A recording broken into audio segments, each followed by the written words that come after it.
Hi, my name is Rocky, Sales Manager at Pickup Media. I'm with Gary in New York City's Diamond District.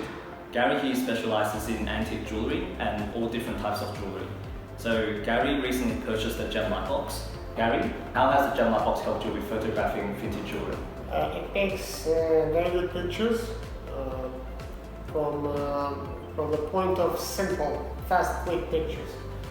And I think for the basic thing, which is great to use it, for the stores especially, to make pictures quick, uploading, working, whoever works on different platforms today, I think it's not about a box. So you gotta just purchase and use it and put more product in the platforms and try to do more sales.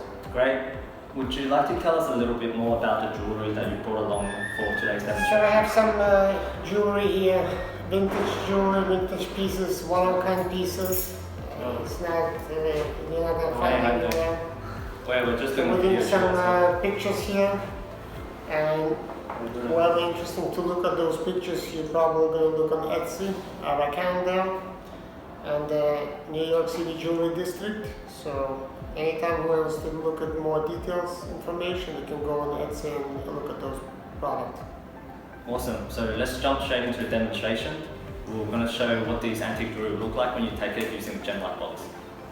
So we're ready to take a picture. One kind of jewelry what I have. It's a pin, pendant and pin at the same time. I believe this is made in the 70s. So we're going to take a picture, we're going to put in a box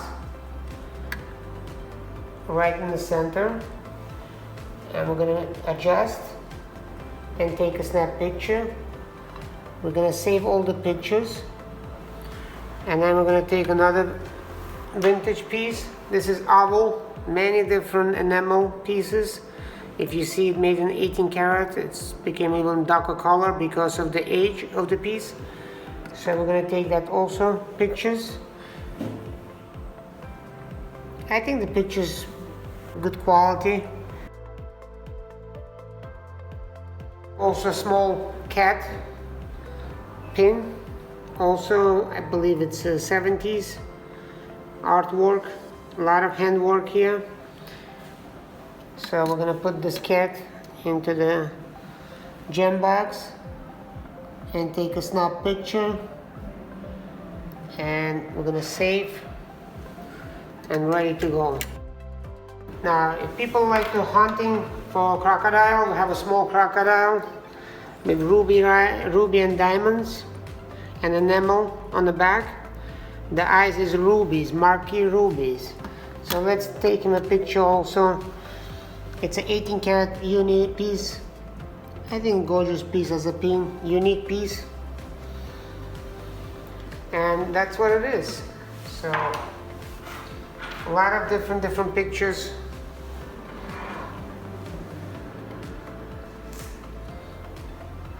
And this is unique pictures, only the diamonds, with different design of the gold on the end. It's a filigree design, so we're going to take picture also.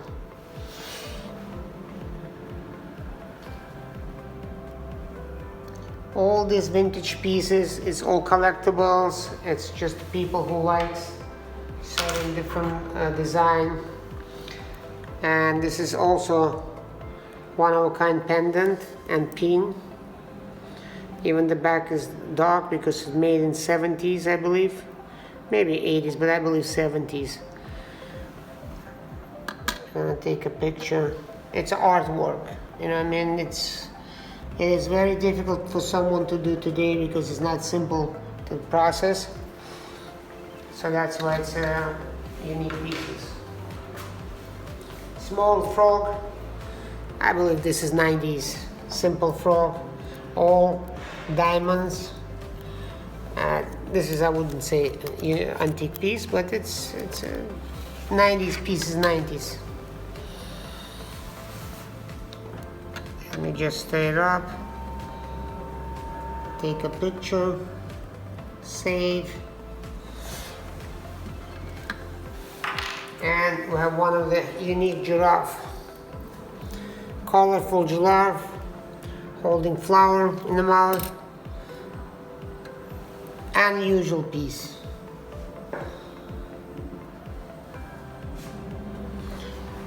So that's all basically what we have for today. Anyone who interested, they can look at the Etsy shop and they can purchase if they're looking, if they're interested. Thank you very much for your time. So when you're selling on Etsy, why is taking white background images so important? It's white back. White background is most important. This is what I believe. I believe white background sells product than any other product. Thank you very much.